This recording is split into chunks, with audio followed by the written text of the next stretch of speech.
to thank you for joining me today, and welcome back to my channel. If this is your first time, thank you for stopping by. If you've been here for a while, thank you so much for subscribing and hitting that like button. I wanted to do a quick walkthrough of a junk journal that I created to represent a trip I just recently took to Chicago. If you want more details of how I actually made this journal from all of these items, please join me over on Ko-Fi of my one-level membership for $5 a month called Girlfriend Matters Co.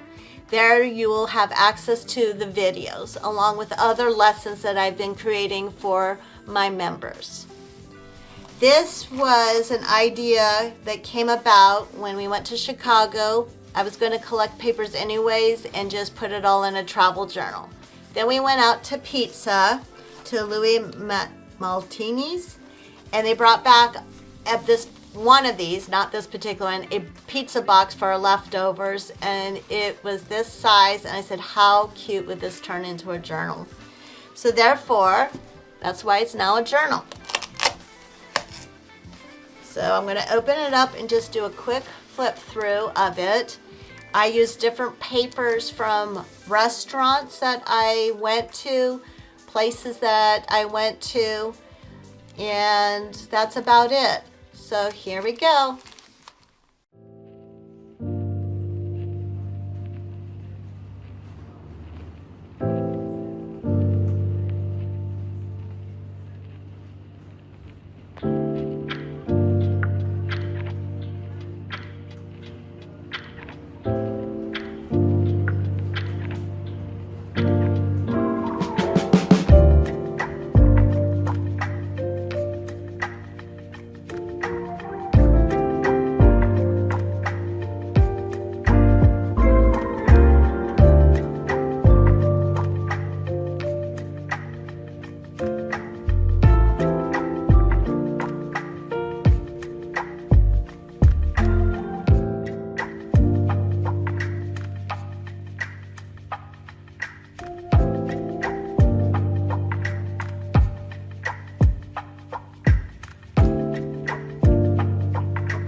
Thank you for watching. Remember, messy hands, happy life. See you next time. Bye.